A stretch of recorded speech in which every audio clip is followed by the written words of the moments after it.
Good evening, I'm Lady Nopeingham. Thanks for joining me for tonight's special video. Tonight, I'm excited to be sharing a newly released collaboration with the Night Terrors podcast, a creepy podcast whose horror aims to give you no sleep. This fantastic podcast is hosted by the talented Dana Tyler Bolton. Dana was an absolute gem to work with, and his podcast is creepy in the best possible way. So please head over to nightterrorspodcast.com or look up the Night Terrors podcast on your favorite podcast platform and give them a subscribe. Of course, if you enjoy tonight's video, it would mean the world to me if you could take a moment to like and subscribe to my channel. I'm working hard to get more strange and spooky tales out soon. And now, I present to you, Out in the Woods.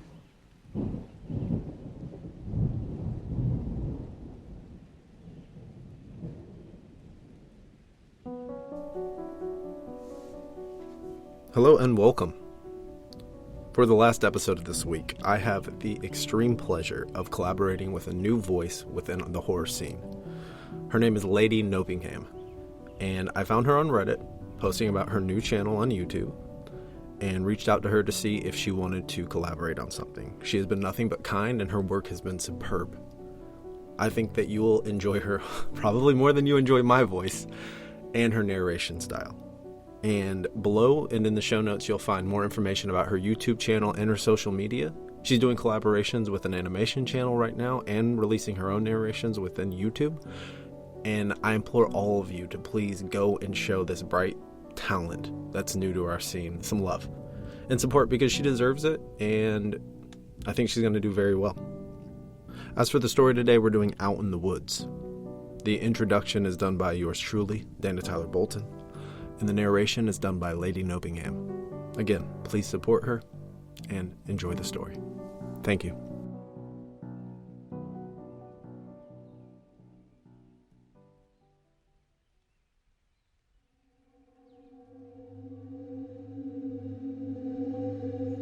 Little note before we get started.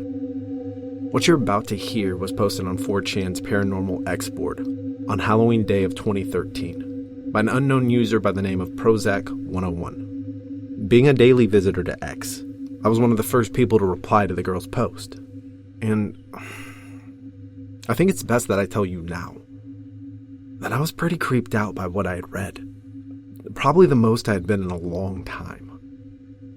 It's kind of hard for me to explain the strange feelings I got, but there was something quite different about her story, due to the fact that I couldn't stop thinking about it days after it had first been posted on the board. Just to make everything clear, I am not entirely the original author of this piece, just merely an anonymous editor that felt that it was his duty to share Prozac 101's story even further with the world. Hear for yourself. When I was a child, it was just me and my mother. We lived in a property owned by my grandma, a 3-story old farmhouse right at the fringe of the woods. It was far off the road, down a long, unlit gravel driveway. It felt very isolated at night, being so distant from any other houses, set in an area that hadn't been inhabited for 30 years before we started living in it. Quite often, I was a fairly rambunctious child, so while my mom went off to work, I would occasionally skip the morning bus to school and stay home alone all day. The big house had a habit of feeling incredibly lonely and sparse, so I spent most of my time playing in the forest expanse out back. Some distance into the woods, far enough that I couldn't hear my mother when she called, there was a toppled pine tree which had crashed into another. An even larger trunk on its way down was now frozen there, forming a long arc over the forest floor. I loved to climb up the jagged stump at the base of this fallen tree, and then steady myself to a point just above the middle.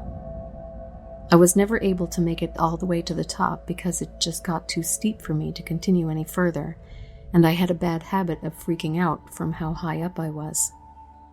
One day I was sitting in my usual spot on the fallen tree, which was a good distance from the ground, just listening to the birds singing and simultaneously feeling the warmth of the sun on my neck, when I heard something strange from underneath that paralyzed me in shock. "Hey, kid." I was gripped by a sudden strong surge of fear for a moment. The voice had come from directly underneath me. I strained to look down but couldn't see anything over the ledge. For a long time, I just sat there in absolute silence, and I was at the point where I was almost soon to convince myself that I had imagined hearing a man's voice at all. "I know you can hear me." His voice was much louder this time, as I yelled something out and scrambled up the log a bit higher. Trembling nervously, I dug my fingernails into the bark and held tight for dear life. I sat there, trying to collect my nerves for God knows how long. Although I couldn't see it, the presence of the thing underneath me was still clear. The birdsong was much softer and more cautious this time, and when I listened closely, I swear I could hear the faintest echo of human breathing. Gathering all my courage, I vowed to prove to myself that it was all my imagination by leaning over the ledge as far as I possibly could without slipping right off. Digging hard into the bark behind me, I stretched out my arms and peered over, getting a full view of the empty forest floor and undergrowth when suddenly, "Come down here or I'll come up and grab you." It was so loud, it was as if it was being screamed right in my face. I released my grip on the tree in fright and plunged off the platform. I was saved only by grabbing a nearby branch, and for one awful second, my bare legs dangled in the cool air. When I pulled myself up, I ran at full speed to the top of the collapsed pine, to the point I had never reached before. I sat there, just below the rustling canopy, pissing myself and staring at the distant base, where the splintered wood rose, fully expecting at any moment to see someone crawling rapidly up the pine tree towards me. Instead, all I heard was the wind whistling in the leaves above and below me, and occasional snippets of birdsong. It was about 2 hours before my mom got home and found me, after much worried searching, trembling and crying at the top of the fallen tree. Although this incident spooked both me and my mother, in time I somehow recovered, exhibiting that naive, hard skin of a child, although I never went as far into the forest as I used to, and never again even approached that fallen tree. Once when I was 12, I had the chore of taking firewood from the shed out back, just at the edge of the woods, and to bring it back inside the house. It was a tiresome job, and I always chose to do it at dusk when the air was brimming with mosquitoes and a swampy fog that usually coated the lawn. By the time I had made my last round, I would sprint back to the house, spooked. One of my least favorite things about this job was that the shed was full of barn owls. If you have ever seen a barn owl's face staring at you from a dark roof corner, then you will know how uncomfortable that shed made me. One of these nights it got mistier than it had ever been before. A thick silver fog covered everything and limited my line of sight to a short sphere around me. Even though the shed wasn't far from the house, I found myself feeling disoriented, and more than once I walked in the wrong direction, both times for some reason walking straight into the woods. By the time I had reached my last load, it was too foggy to see the street. My eyes stung in the moisture, and it made my vision blur. Lurching forward, I managed to walk headfirst into a tree, doubling over and dropping all of the wood I was bundling onto my feet with a hard crunch. As I went to pick them up, with my foot throbbing pretty hard, I realized that the ground was too misty for me to even see my own knees. I decided to head to the house since we had more than enough wood for one night. However, it was getting to be pretty dark, and I couldn't make out any signifiers of which direction I was heading in. Even though I cautiously walked for several feet in all directions, trying to figure out my position in the mists, I still couldn't figure out any point of identification. I couldn't even locate the fence or the gate, and the more I walked, the more I seemed to stumble into trees, pine needles and mud crunching under my feet instead of dew-covered lawn. After a while, I finally realized that I couldn't even find the shed anymore. Cursing myself for being so dumb, while trying to ignore my thumping heart and sense that something else was at play, I became aware that I was lost somewhere in the fringe of the forest. Screaming out for my mother at the loudest possible volume was only met with a resounding silence from the depths of the mist all around from where I stood, affirming that I had wandered too far from the house to be heard.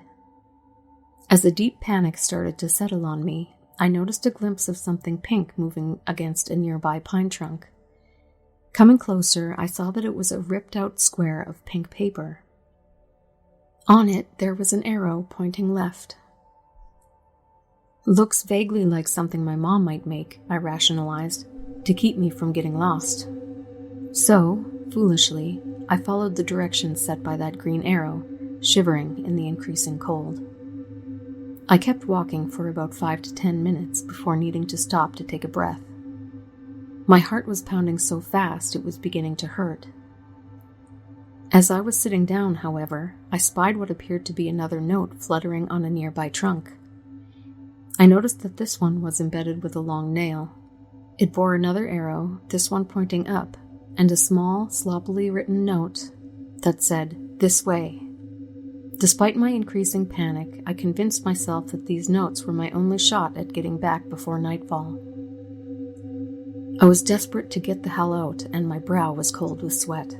So I followed the green arrow to a point where I could just dimly make out another spot of pink, up an incline of collapsed stumps and leaf litter. At this point, it was getting pretty dark, and I had to strain both of my eyes just to see a few meters ahead of me. Following the green arrows, feeling less and less sure of where I was, I stumbled through the woods, groping out in the mist to feel for trees, although I was terrified of something unseen grabbing my arm. I came across the third green note, which had another arrow pointing up again. This one led to an increasingly steep slope that I didn't recognize being anywhere near my house, and with a poorly drawn smiley face right above it. At this stage, I became too freaked to cope and started to cry there a little. As I slumped against the pine stump, the possibility that I would be out in those woods all night was beginning to sink in, like a syringe being driven into the veins within my arm. I caught a glimpse of another pink square in the near distance.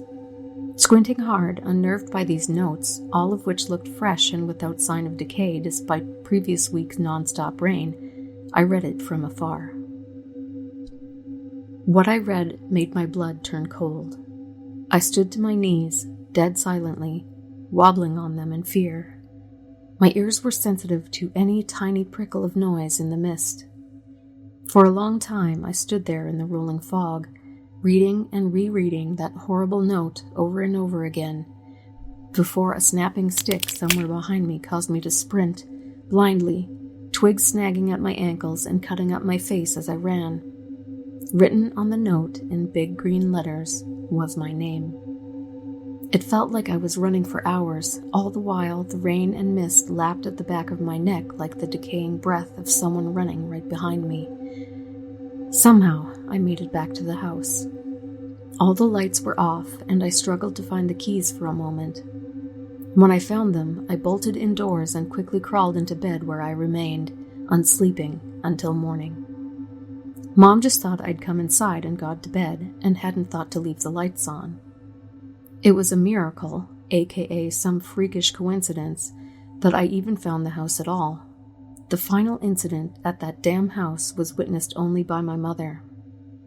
Up until then, she had never experienced any of the strange things as I had, although we mutually shared the peculiar, oppressive quality that the house's interior had on us, and its placement in the dreary, imposing woods. Although I was obviously never a popular kid, by living way out in the country in the opposite direction from everyone else at my school, I did make some tight friends in my first year of high school. One of these friends, Amanda was her name, invited me over one night and I accepted. My mother drove me out to the place, which was about 3 miles away, then drove back home. The night went well. We watched a horror movie, suitably, devoured some pizza, and probably smoked a little pot. My mother went home alone, where she intended to get some writing done. She worked for a magazine at that point. It was about midnight when I received an off-putting text from Mom in all caps. "Is this a prank? I need to know immediately." Thinking it was some kind of joke, I texted back, "Calm yourself. Is what a prank? Almost immediately, the response, "Are you at the house?" Of course I responded no, though I was thoroughly weirded out. I didn't receive another message until around 3 a.m. when she told me to go to my grandma's house in the morning and to not, by any means, dare go home. I remember those bleak torrents of rain the day I went to my grandmother's and how terribly soaked I was when I finally got there.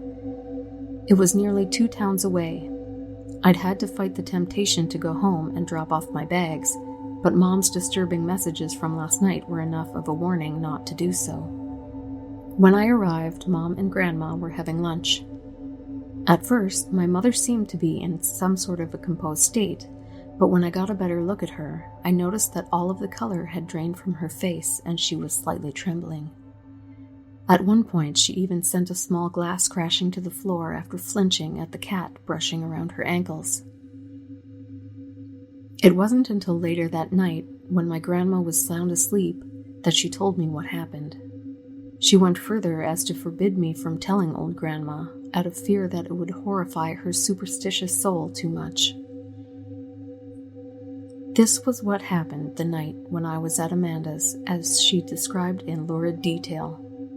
My mother was sitting on the first story in the living room, where she sat on the couch by the fire, curtains open to the view of the sunset on the canopy, going over her latest draft. At first it was so faint that she barely noticed it, but after a while my mother became aware of, and vaguely irritated by, tiny thumping noises near her head at the window. When she went over to investigate, she saw fat brown moths of a kind we often got at that place, buzzing madly into the glass. Reasoning that this was the cause of the sound, she returned to her work, however feeling rattled in some way. It was when the noises started to get sharper and louder that she paid more attention, and saw that the rocks were being thrown at the window from the total blackness of the forest edge. She saw them appear from the shadows of the bush, and then fall in an arc and bounce off the window. Looking carefully, she could see small cracks from where some heavy ones had hit, right beside where her head had been moments before.